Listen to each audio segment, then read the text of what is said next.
Hi, all. Kinsey Schofield here. I know you recognize this face because more of you have requested him than I could ever count on both of my hands and feet. Today, we are joined by Scott Rouse, who's recognized as a leading expert in behavior and body language globally. He holds multiple certifications in advanced interrogation techniques and has trained alongside elite agencies, including the FBI, Secret Service, U.S. military intelligence, and the Department of Defense. Kind of a big deal. With a deep foundation in nonverbal communication, Scott serves as a trusted advisor to law enforcement, the military, top tier CEOs, and more. He could tell us, but he'd have to kill us. You might recognize him from News Nation or the Dr. Phil Show. Be sure to follow Scott on his personal YouTube channel, Scott Rouse, and the Behavior Panel's YouTube channel. I know that my audience is so excited to see you today, Scott. You are so loved in the royal watching community. Who would have ever guessed? Oh, thanks. Yeah, we have an unbelievably large demographic of British people who watch our behavior panel shows and my stuff. And I don't know why that is. I guess it's because sometimes we do cover the royals, and that's probably why they're into it.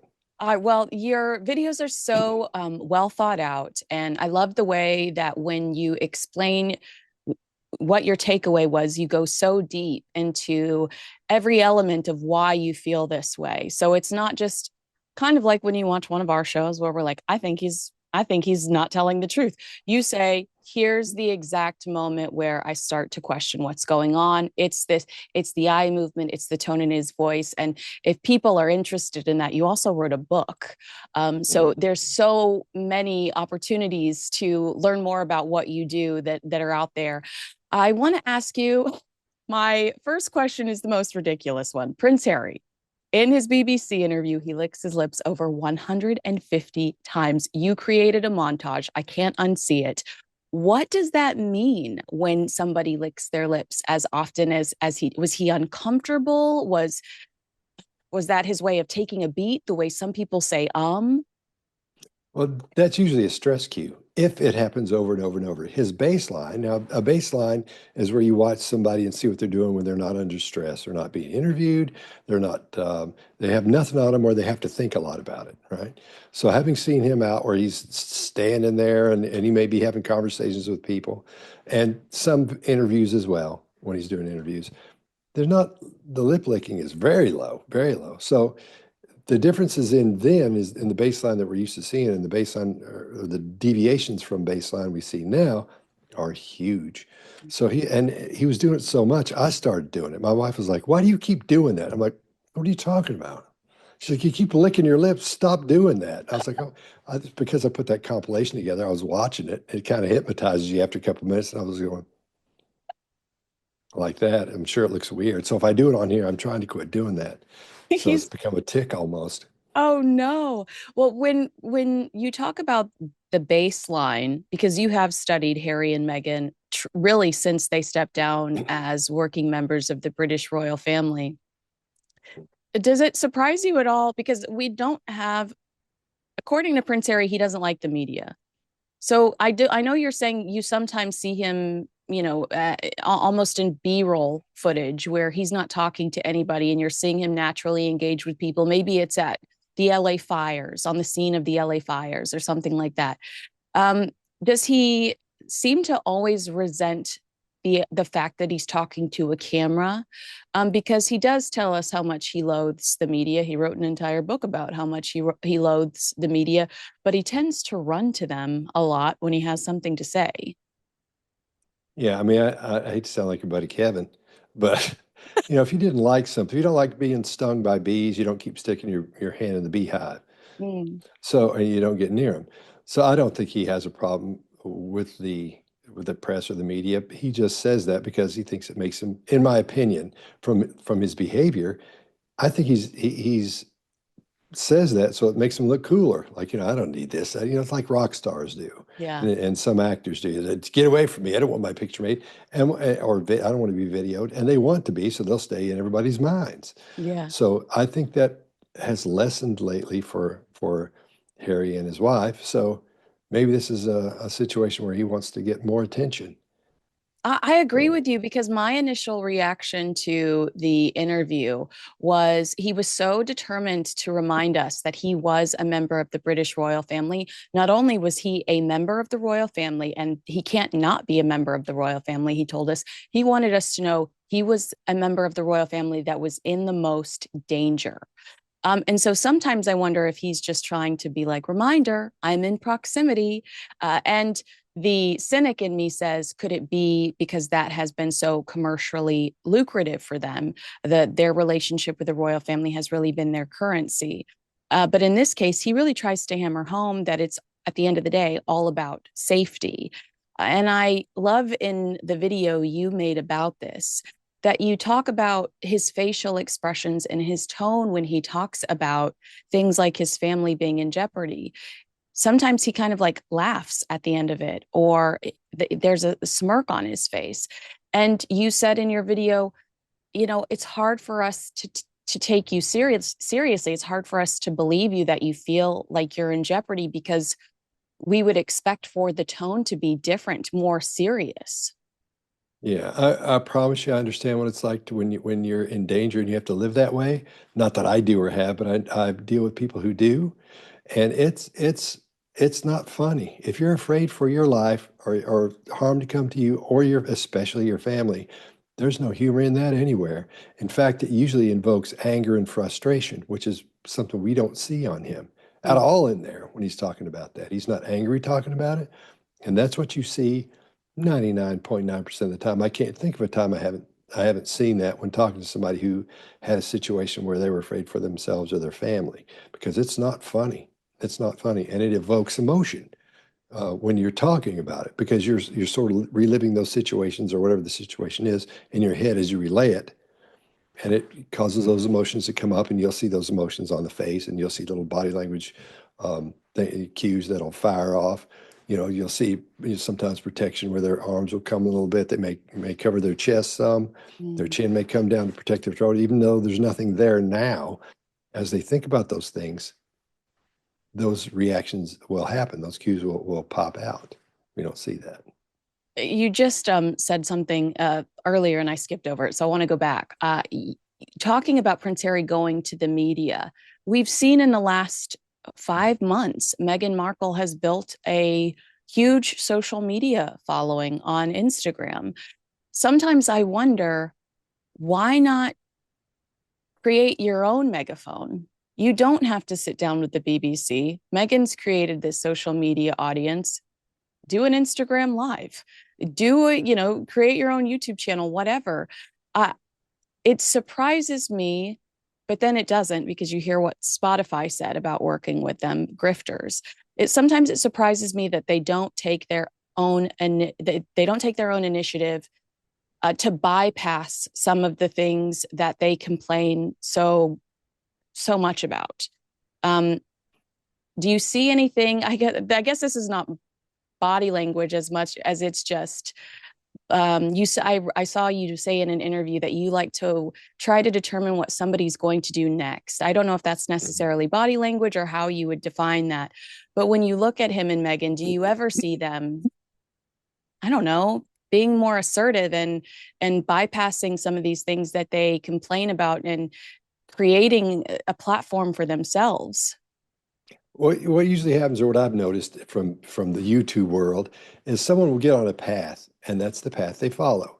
For example, some people they'll do is mostly Instagram, and Mm. they'll be TikTok, and TikTok will be their main thing, and the Instagram will be there because some people don't use TikTok, and they'll send stuff to Instagram. And on YouTube, you'll use Instagram as I do, just to hey, come watch my video. Those kind, or I'll have videos of squirrels or something in the backyard like that. So well, I don't think they understand how to go about doing those things Mm. because they're so used to having it happen to them. It's nothing they plan, nothing they do. They're just there for it. Those interviews with the BBC and with whoever is famous, Oprah wants to interview them. Those just happen to and for them. They're not used to putting those things into motion, creating a situation, saying, "Okay, here's what I'm going to do." It would be easy for them to do because they could just hire somebody to help them do that. Yeah. you know. So, but I don't see him doing any of that. And of course, if she had her own, it's one of those things where you're dealing with a lot of ego when you put something on you. You know how it is.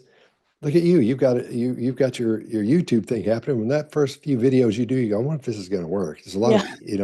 of, man, people are Oh going to my. make fun of me. I got a big nose, a bad haircut, and glasses. It's so easy to take shots at me.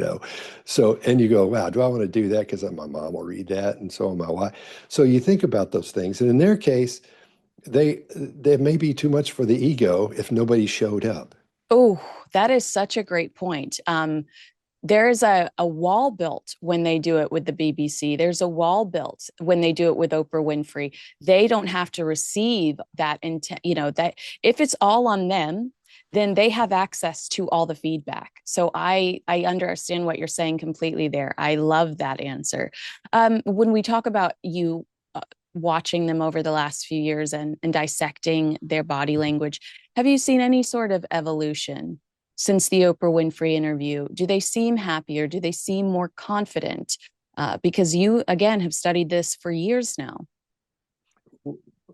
What I've noticed over all of this is the change has happened dramatically.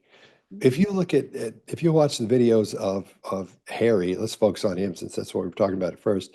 In those first videos where he's being interviewed and her as well, he's happy. His posture's great. He's got a big smile on his face. Everything's new. He's got that bright-eyed, thing going on because he just told his family, "Hey, I'm out of here. I'm doing my own thing. I think everybody's going to really like this because that's who I am, and my wife is in love with me. This is going to be awesome. We're going to have kids." And then you see him now by himself in this interview, all hunched down on this couch. Quality isn't that good of the video, which bothers me. It doesn't bother me, but something to pay attention to is how this thing is presented. The interviewer, I don't know if she's even mic'd very well because it doesn't sound like she is. The video quality isn't that good. It looked like it happened fairly quickly, and it may be in something he said, "Yeah, I'll do it," that kind of thing. So before it would look like I'm not into any of this. I just happen to be here. So again, gives you that cool factor of I'm just here for this. Where I think he wanted to do this. I think he actually wanted this one to happen. And the dichotomy between the way he used to look happy and the way he looks now, there's a big difference there. There used to be emotions on his face. He would smile. You'd see the concern in his brow. You'd see contempt if something bothered him. Now it was almost I don't know if he's been Botox, and that would have nothing to do with these parts of the face I'm talking about as far as facial expressions go. But something's up, I think, psychologically with him. Mm, So I'm not a psychiatrist or psychologist, so I try not to delve into that world uh, very much. There's a guy named Dr. G you may want to talk to. oh, He's thank you. yeah, he's when it comes to psychology and behavior at the same time for something like that, for somebody who's going through those psychological changes, that's your guy. Okay, He's fantastic at. He has a channel too, Dr. G Explains. Check that out. I You'll will. like that. I love that. And And I love that you just gave him a shout out. Thank you. oh yeah, oh he's great. He's great. Um, so there's a big difference between the way Harry used to be and the way he is now. And most of the time he's with her in these videos. Where is she? She's off doing her own thing, and she looks all happy and bubbly, and he looks the opposite of that. So something doesn't on the scale, something's not weighing right there for What me. does So it that's spurred my interest in it in the first place. Yeah, that's a really good point. Does it say anything to you? Because you're absolutely right. It's odd that there's not a two shot. Usually, if you score this exclusive with Prince Harry, you're gonna want to be on camera too. So it feels a little odd that it's not a two shot. Or that there's not a three cameras, one on him, one on her, and then one wide for the both of them. Um, it does feel like it's we got to do this, we got to do this now. And we've heard through sources that it was supposed to be a 10-minute interview, but he kept talking, and the BBC was shocked that they got 30 minutes out of him. What does that tell you? Because, it is safer if you promise the BBC 10 minutes to only give them 10 minutes, especially when there's so much commentary going around from people like you and I. It's so much safer to limit their access to everything going on in your head. Okay. That's a great question. That's something to talk about because what happens is this, as he's talking, he knows what he wants to get across about the thing that will bring him attention is I'm in danger and they're not helping me. I'm being shunned after he's shunned them, to go back to what we were talking about Kevin earlier. It's his fault. But he keeps saying the same thing over and over. If you just listen to that first question, then he's pretty much answered everything. You've got everything, you can move on. But he keeps listen to how long those answers are. And he'll pause and start adding other things into it to keep building this picture about how dangerous it is for him to exist or go back to England or go back to London, go home. Because and it's that long because he's trying to really to ram that point home to make sure everybody knows he's in danger. He's in danger. Maybe he knows people can grab clips from that. It's the same thing over and over, so they'll all be different. I don't think he thinks that way. Quite often people will do that. They'll talk about something extra long so you can get clips from it and take those and put them out as shorts or on your Instagram and TikTok.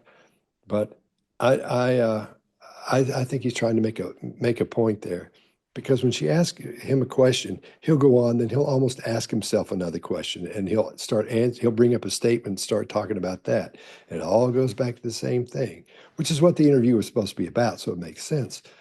But he's finding a way to add all these other things, the entire story, into that one thing, which suggests to me he wasn't prepped for this. Oh, He didn't have a publicity person say, "Wait, don't you hold that in. Don't tell him everything, because that way they'll want to come back, or somebody else will want to come back and talk to you." You hint at all these things. He did hint at a lot, which makes me think he's got a book coming. Something's up with that. Because he says, "I can't talk about it now. At this point, I can't say yes. anything. When you Right said now, I that, can't say my this." jaw hit the floor because I think the way that you stressed the way that he said this, I can't talk about it right now. I can't like the and you stopped it and you said, I think something else, something bigger's on the horizon. And I was like, absolutely, because the wording is so specific. I can't talk about it right now. It, if I'm being dramatic, it could be seen as a threat, like, if you guys don't fix this, I'm going to continue to talk. If the prime minister doesn't step in, if my father doesn't handle this, I'm going to continue to talk, because there's this mystery second entity that's on the Ravick committee representing the British royal family. He told us one of them works directly underneath King Charles, but there's this mystery person, and you're wondering, well, who could that be? Because you're suggesting that, is it one of those people specifically don't care or want history to repeat itself? And the way he's like, not right now, I can't talk about it yet. It's almost like I might shut up if I get my way. Yeah, I can see the veiled threat. I understand where you're coming from with that, but the veiled threat, that doesn't, or him threatening him, saying, "I'm going to tell all this," what does that get him? Where if he keeps it and he's got it for a book, then he Mm-hmm. actually cashes in on. I don't think they're hurting for money, but I think they see 5, 6, 7, 10 years down the line, it's going to be gone because of the lifestyle they've created and are used to living that lifestyle. So that's my impression. I don't know. That's what I think. That's why I think it's a book. Maybe it's a book of them together, something different, not just another book of him. I don't know. But They did get a 3 book deal, and we've only seen 1 book so far. And oh, commercially, that book was a success. So I'm sure Penguin Random House is like, okay, we're ready for round 2. Um, okay. it's in Exhibit A. Exactly. Well, one thing we found out recently that we didn't know before was that King Charles, as Prince Charles, because Queen Elizabeth was still alive, did pay for their first year of security, and that was the Sandringham Agreement. I'm going to pay for the first year. After you step down, I will pay for your security. As you know, we went into lockdown, so I imagine that security was not as expensive as it would have been had Harry and Meghan been as social as they are today. Going to Broadway a few weeks ago, Meghan went to a Broadway show with a 4-car motorcade, thanks to the NYPD. Um, but Harry has always just the narrative has always just been that he was abandoned. And some sources close to King Charles said, Charles did pay for his security for the first year and told them, I'm giving you 12 months to figure this out. Uh, Then it seems like Prince Harry decided to sue Harry's solution then was to sue Ravick, sue the government into trying to force this, even though the agreement was I'm going to pay for you for 12 months, but you have to figure out how you're going to do this on your own. Is this just a really stubborn? And then he says in the interview, I wish somebody told me I wouldn't have won. Is this just a really stubborn man? You have to have a platform to stand on. If you're going to be out in the public, you have to have something to stand on. Say, here's what I talk about, here's what's happening with me, and here's what's happening with me now. So it's the updated version. It's just part two of part one was him leaving, and now part two, he's in the middle of it. Now what's going to happen? So if you look at this as a three-act play, then we're waiting for the end, which of course would be when there's another book and everything turns around, and then he sums it up with the third book Yeah. after it's all over. I can't help but see it that way because I'm trying to see it in a story form. Yeah. When you talk about royalty and kings and queens and princesses, there's always a story with it. So for me, it looks like that's what might be happening. But he has to have a story to tell. He has to have something to talk about. So he's creating this thing to talk about. Does that make sense? No, it absolutely does. You're exactly right. I think you're right.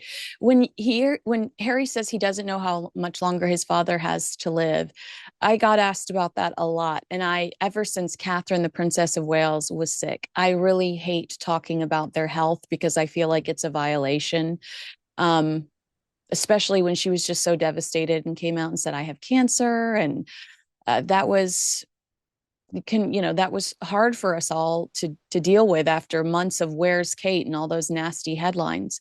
Um, so when he says, I don't know how much longer my father has to live, is that an innocent comment? Is that an innocent, mistake? Is he not interpreting the repercussions at that moment that he says it, that this could be the headline? Everybody just assumes he has intel and he's telling us his father's sicker than we're being told. Again, I think he has to have something to say. He has to have a story to tell. He has to have something for his book. All of this stuff for me just orbits around this ego of needing, attention and having to have something to say. If he didn't have this problem with his father, if he didn't talk about it, then it would be the way it is with everybody else. We just assume it's not good or it is or everything's working out or whatever, and we go along. In a position of royalty. Nobody talks about that stuff. No. Nobody says that.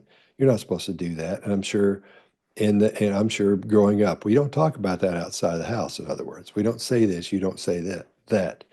And he's done that. So that may be because he's angry and saying that. Maybe it's because he wants sympathy. He wants people to be empathetic toward him, preparing for his book. But something's up. I mean, it all seems to lead back to I've got all this information that you need. It just sounds like a little photograph of the new movie coming out. You don't even get the trailer. It's just here's a little picture of what's happening in the movie.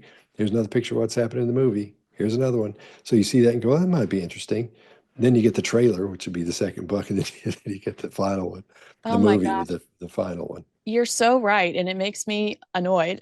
I do have one more question. Well, no, I have two more questions for you, if you don't Okay. mind. Are Harry and Hmm. Meghan interesting from a body language perspective? Is it interesting to watch, the, the pair? Do you get the sense that sometimes, do they give you a show in the sense that sometimes you can tell they are acting a certain way to get a very specific reaction, like we're victims, we need your sympathy? Or are they just so see through that it's a joke? Well, I see where you're coming from. And it's really interesting to watch his behavior and body language compared to hers. You're looking at a pro compared to someone who thinks they know how to do it, come from the acting world and I want to be famous world. And he grew up learning how to stand, learning how to talk. Like if you watch his father, when he's out in public, he would put his hands behind his back. We call that royalty arms as he walks around and inspects, the troops or the guards, whoever he's talking to, or he's looking at something really expensive or beautiful, he'll do that. Mm. Those things are taught to them. She didn't have that advantage when she was growing up, and sort of looks like she's been given a crash course in how to act in public. you know, from people she dealt with when she was an actress. There are some people in the acting business that I know, and I've seen them change over the years as they become more popular, more famous. You can actually see it on. They go, yeah, I know. I've got to learn how to do this or that, and they'll tell you about it. Yeah. And not that every one of them does that because they don't, but every now and then, apparently, you know, you learn to do some of these things. So she's doing what she's learned how to do on her own, and we're seeing his behavior as being as growing up with it, being taught that from professionals. Now, when those two things get together, that's why it looks so different. And he becomes the alpha in that situation automatically because he sits very still when she's there. He lets her talk on and on. And her behavior, not that it's a lot of movement stuff, but it's more movement than his when he's excited. It's very controlled. Like in this video, this last video of him, that's really controlled. Emotional regulation is what we're seeing there, really controlled. And he's doing it on a lower level when there's no problems so far. And she's not as good at doing that. When something bothers her, you know it. You know, Mm. when she's in an interview, she gets angry, she shows her anger. In this podcast thing she did, and I'm sorry, I don't know the girl's name. She did the Jamie woman, the lady, how to Jamie say it. Kern Lima. Okay, because I could just watch the first 4 or 5 minutes of it. I got through that intro, and after that, I was like, I can't do this. And it's that didn't look real to me. That over, you know, just milky, Well, you she's know, pursuing joy. smooth. She's pursuing joy. That's what she's. It's Yeah. so funny that you say that because I just talked to Pierce Morgan and he's like, I knew Meghan before she met Prince Harry, and that California hippie, friendly, over the top, gooey, ooey girl that's in that podcast is Mhm. not the same woman. And so for you to say this is something she's slowly teaching herself or something she's slowly morphing into by the people she's around, because we know it's this is probably an aggressive way to say this. She has pursued some high profile friendships since she married Prince Harry. She's hanging out with Oprah now. She's hanging out with Tyler Perry, Gayle King, Jamie Kern Lima. For people that don't know, she's almost a billionaire when it comes to the makeup industry. So she's almost slowly becoming the people she's around, maybe, or observing their behavior and taking on some of the traits. Is that an okay way to explain that? Yeah, you'll do that. You'll see. As a matter of fact, if you'll watch her, I don't watch the other people that were in that group you're talking to me about. Depending on how close she is to that group, those people in that group, from a personal perspective, you know, hanging out with them a lot, you'll see the same small behaviors in that entire group. They'll all have little things that they'll do because whoever the alpha is, they'll subconsciously copy what that alpha is doing. Sometimes you'll see people who get this weird laugh out of nowhere and they start laughing like that all the time. It's because a person that's new to their group or somebody they've just met that they really look up to and think is wonderful, that's how they laugh. And so they're sort of copying that laugh. Or they'll say a word like, or a little phrase. If somebody says, you know, all the time, then, or you know what I mean? You know what I mean? Then they'll start saying, you know what I mean? You know Oh what I my mean? gosh, All the Scott, time as Scott well. with Meghan, it's right at the end of every sentence, right? And I'm like, who in her world is saying right at the end of every sentence to give her that? Well, here's another Meghan question. I hope you don't mind. Okay. Um, No. from a body language perspective, you just talked about that podcast potty. That was almost a blatant slip, wasn't it? That podcast episode. How could Meghan come off as more sincere? Is there anything she could work on in the mirror? Is there anything she could work on voice wise? How could she come off more sincere to people? Because one of the main arguments that the television critics had when With Love Meghan premiered earlier this year was that she's completely inauthentic. Well, you just nailed it because being authentic is just being yourself. On here, you and I know we're supposed to sit up straight. I'm wearing this, you know, a jacket and a thing, you Yeah. know, and a button down, you know, because especially when I do the news too, you have to do that too. It's what's expected of you. It's what everybody's used to seeing. And when we're doing this, you're the host, you're in charge, you're the ones driving. So you've got to have the alpha manner that you have.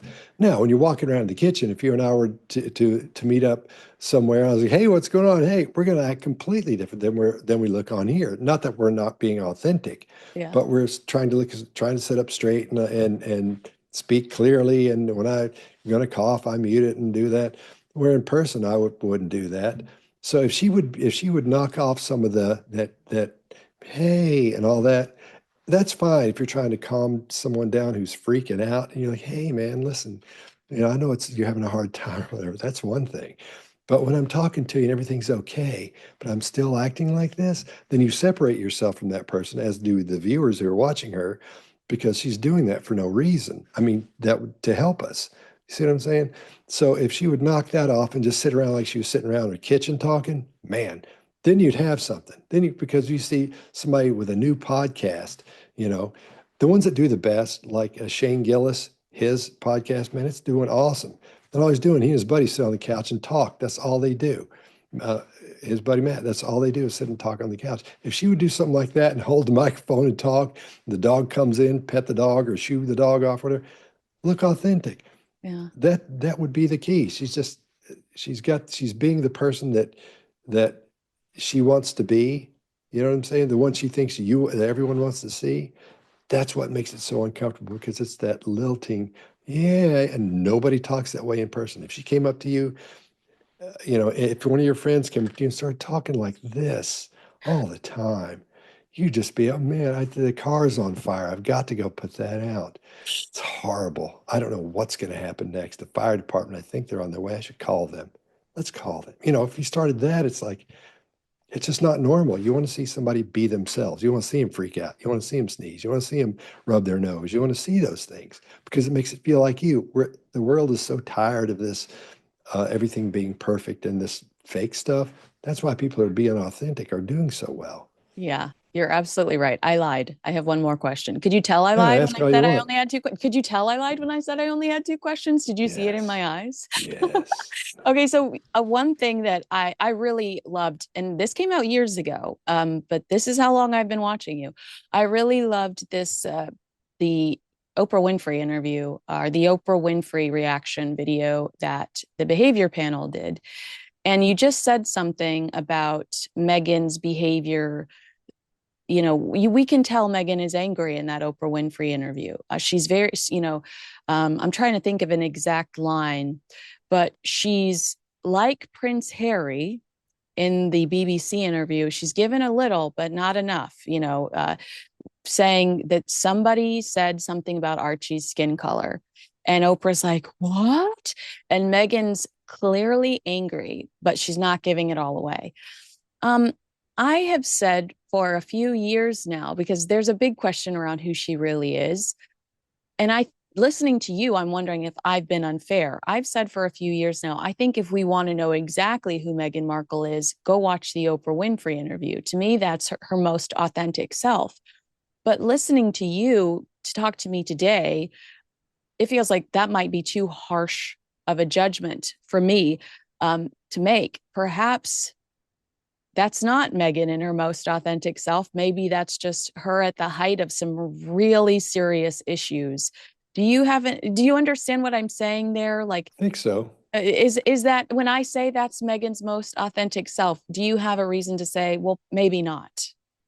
I don't think you've seen the authentic Meghan. I don't think anybody has. I think at the house he probably does. Harry does. I Yeah. guarantee you that he's seeing the real Meghan. But I don't think so. I think a lot of that was contrived in that interview. I think the anger that Oprah showed was contrived as well. I don't think I don't think there was real anger in Meghan. I may have said that then, but I've seen that since. And so I don't know if I said it was real or not, but there was anger there, but it's not the level it should be at for somebody questioning what color your child's going to be. Yeah. The anger there had been, when you get angry and you want people to see you get angry every time, there's a difference in the intensity of that anger. If you told me that so-and-so, say somebody kicked my dog, and my dog Hattie, and I was out telling so and so kicked my dog, and Oh, then yeah. I've told it 15 times. Ago, so and so kicked my dog. Then it turns from this into that, almost a giving up of it. So I think the intensity of her anger, since she said that so many times and prepped for that interview, it's not where it should be. So Mhm. she's adding, there are additives and qualifiers to that anger she has that make it look insincere if you really microscope that. And you worked in the music industry forever too. Like, you know, the entertainment side of things. This is 4 years later, and we're still talking about this interview. And one line from the interview that they've actually backtracked on since, Harry says that it's unconscious bias, not racism. And that he's not worried about it because he knows his family. So he doesn't really feel like it leans into racism. From an entertainment perspective and a reputation perspective, was that Oprah Winfrey interview maybe a mistake to do, since we're still talking about it 4 years ago and they've had to backtrack on some of the statements they made? No, no. If you get a shot like that and you're trying to get attention, that's the one you take, the Oprah interview. Because Wow. you're going to get more attention than anything. You're going to sell more books. You'll get more views. You'll get more everything. So no, I mean, no matter what they said on there may be some things that come out of that. No matter what you do, there's going to be problems with it. Somebody's going to critique it, or you may say something. You say, "Oh, geez, I remember that now. I shouldn't have said that because I actually said this, and now I know why I said this." So no, I think that was fine. Any attention in a situation like that, especially in entertainment, and that's the way I see them. I see them as entertainers. Because there's no importance outside of that. I don't see it. Anything that happens for you and that brings you attention is good for you. Is good for your brand or your business. So I So think it that's was probably fine. the way they look at it, where I sit back and go, wow, I wouldn't have done that. They're probably like, wow, that was great. Okay, so Scott, tell us how we can keep up with you regularly. I mentioned you've got a personal YouTube page, your first and last name, as well as the behavior panel. Is there anything else you'd like to tell us about? Um, Oh, if you're into psychopaths, because my focus is psychopathy and psychopaths, we did a thing called the Psychopath Awards. So Ah, that's over on my channel. It's Behavior X is the channel name, but you can get there by Scott Rouse at yes. YouTube or whatever. Just put my name in there, it'll pop up. You'll see it. Yeah, So you that's the were only so one. good at your SEO. I noticed that because I was just trying to watch interviews with you and your videos dominate. And I was like, that's a very clever Oh, person. That is a very wow. clever person. Well, thank you so Thank much you. for your time today. You know, I'm a big fan and Oh, just love listening to you break down behavior. And there's a great video, if the audience hasn't seen it, of you and the behavior panel talking about Dr. Sophie Shandaka, and it's exquisite. So if you haven't seen that, you've got to go watch that right now. And Scott, thank you again for your time today. You are such a pleasure. I'm from the South too, so I think a part of the reason why I love you is your accent. where are you from? I'm from Dallas and Austin, but Oh, we're all okay. family down there. All right. All right. Dr. Phil's down there now. He is. He is. I saw some pictures of you over there. So Yeah. you Yeah. spend a lot of time in my old stomping grounds. Yeah. I love it there. It's It's awesome. it's It's great. Where wonderful. you are is becoming the new Hollywood. What are you going to do? Are they all running you out of town?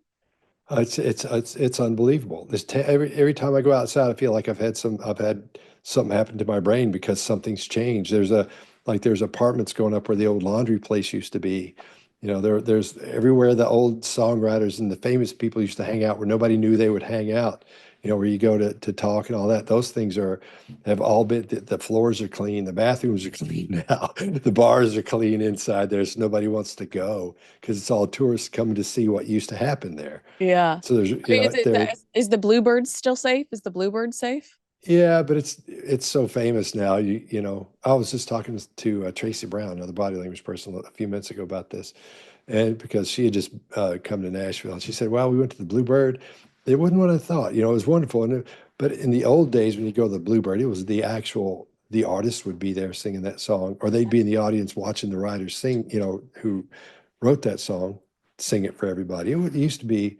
It's just changed a lot. The old Nashville's gone." So it's And kind of but it still is like, I feel like all of my friends from LA are moving there because it's a happening place now. Do you ever watch that River Phoenix movie thing called Love? That's my favorite Nashville movie. is that the one where they came to Nashville? Well, Yeah. a couple of weird things about that. They'll be riding down the street, and have this conversation, and you'll see the same thing go by two or three times. that kind of thing. So I saw that a long time ago. Now I'm gonna have to Yeah. go watch for that. Okay. I was just crushing over River Phoenix, but now I have something else to watch for. You are just your mind is so wonderful the way it works that you're looking at Oh, all these crazy things going on in the background.